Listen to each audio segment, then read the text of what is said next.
So today we're going to take a look at the z-test for the difference between two proportions. So we see our target there. Going into this, we need to recognize what assumptions need to be true in order for us to use these equations and use this test. Both samples obviously need to be random samples. Samples should be independent of each other.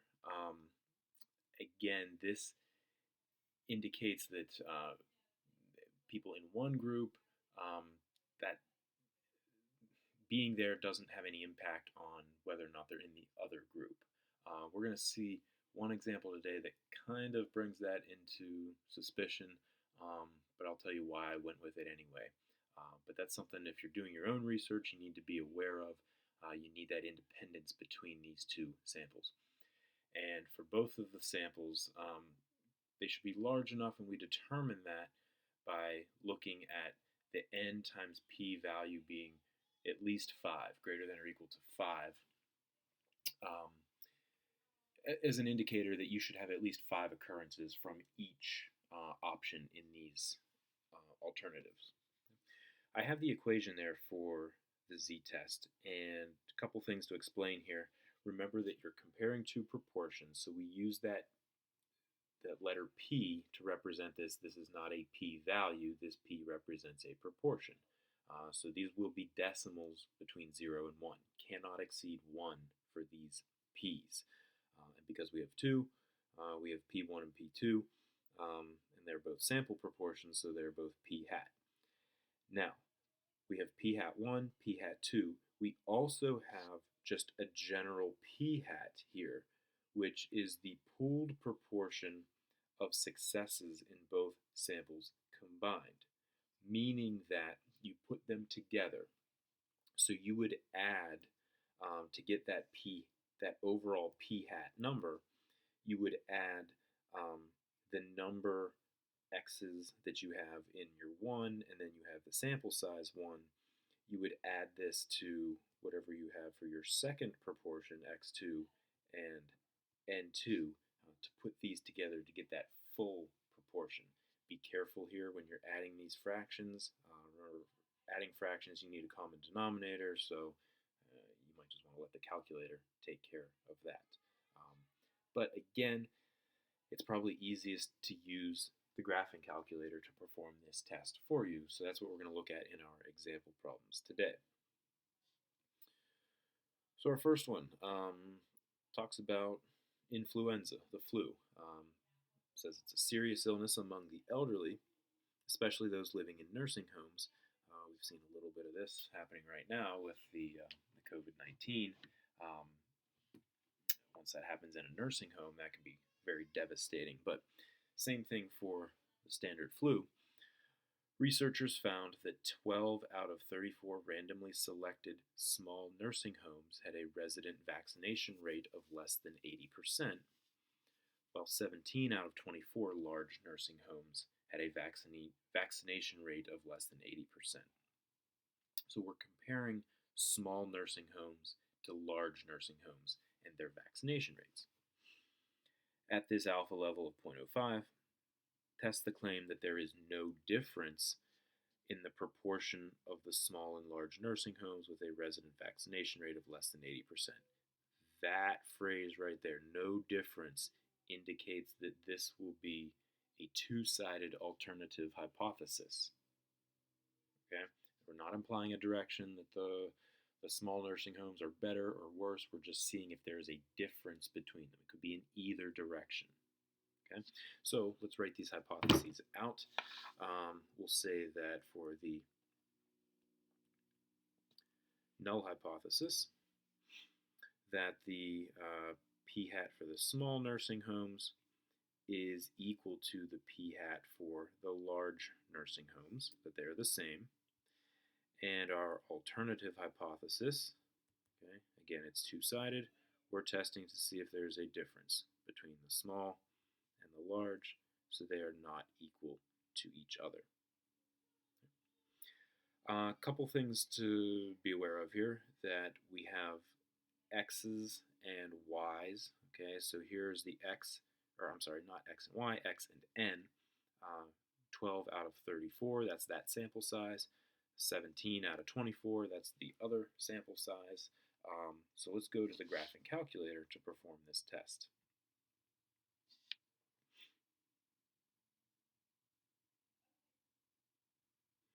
Slow coming up today. All right.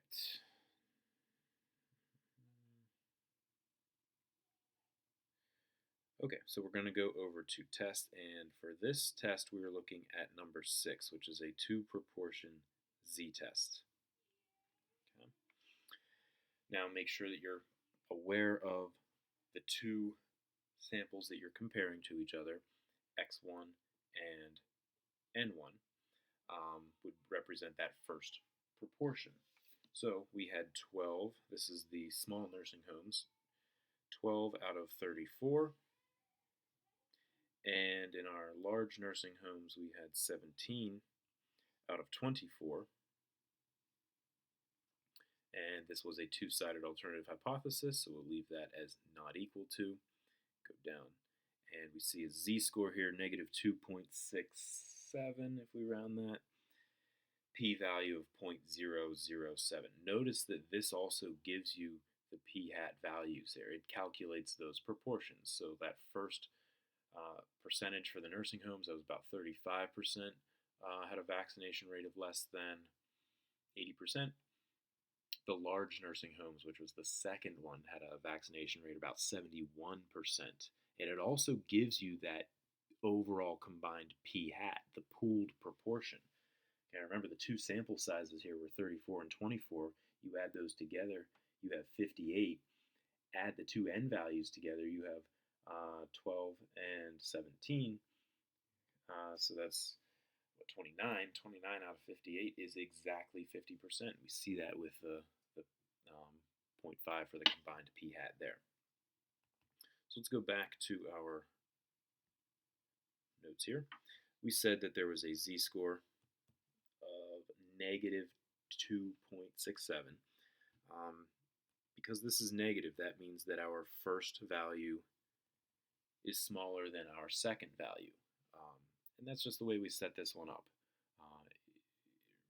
It could be positive 2.67 if we had done the large nursing homes as our first one and our small nursing homes as the second one. It doesn't really matter because the curve that this fits, the distribution, is symmetric. And we had a two-sided alternative hypothesis. Okay? If the direction was different, then that makes a little bit more impact. Our p-value in this case was 0.008, which is obviously less than 0.05. So our conclusions here, we reject the null, accept the alternative,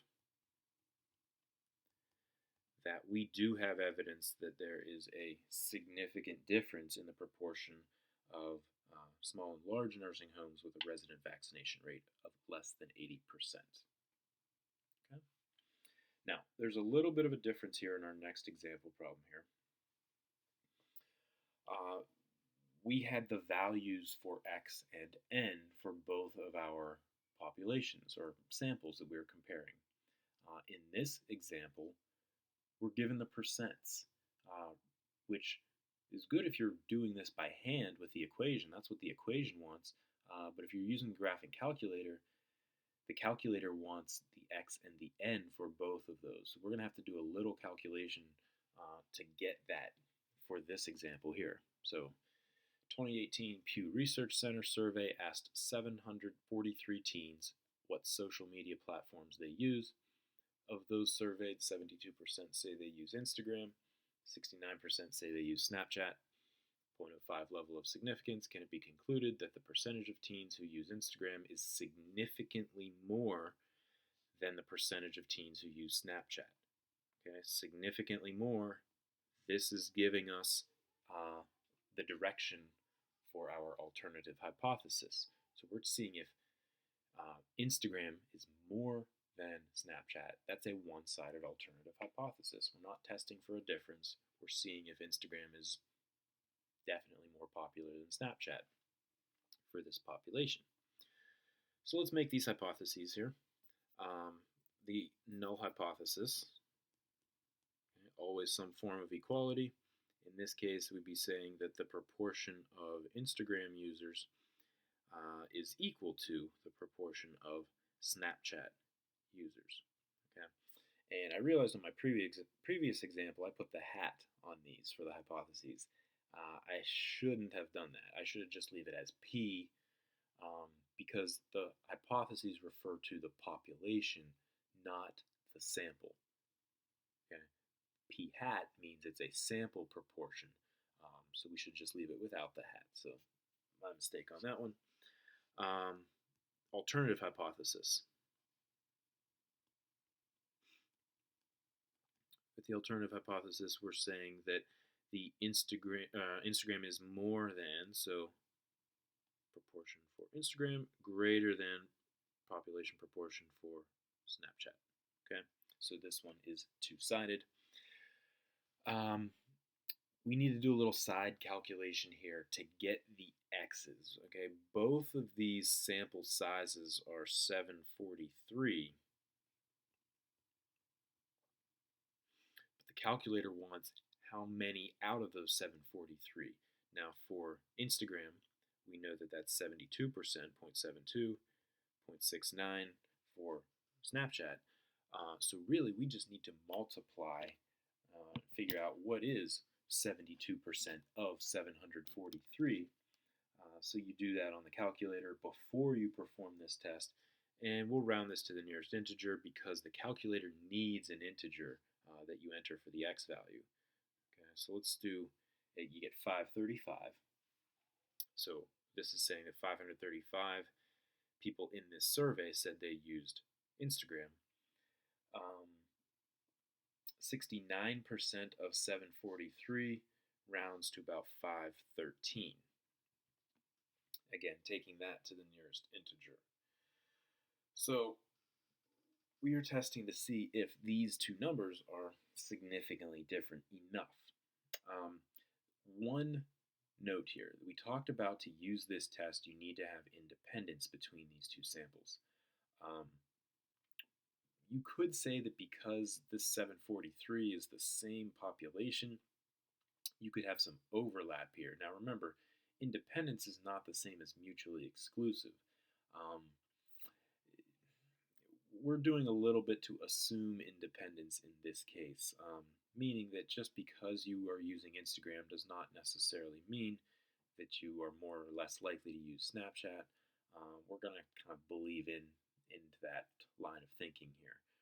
You could have an argument here that these are collected from the same population, or the same sample, so that there's not independence, and that's probably the safe way to go here. But across a sample this large, we're just going to go with it here and make a little bit of an assumption about independence.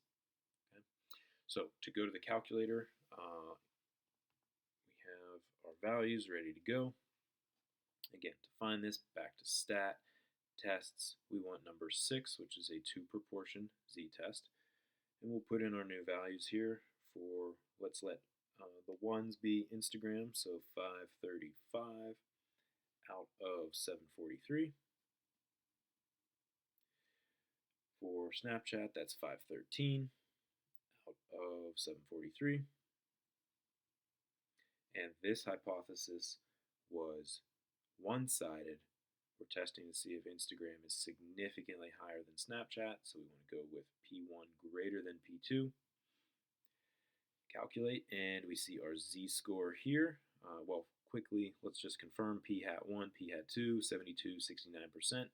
Got those. We see the overall pooled P hat, about 70.5%. That's good. Our z-score here is 1.25. Our p-value is about 0.105. So let's write this down here. Z-score was 1.25. P-value is equal to 0.105, which is not less than 0.05. So our conclusions here is we fail to reject the null. mean, we believe the null hypothesis is true, that we don't really have any evidence of a significant difference between teens using Instagram and Snapchat. So I'd like you to try this last example problem on your own for a difference of two proportions.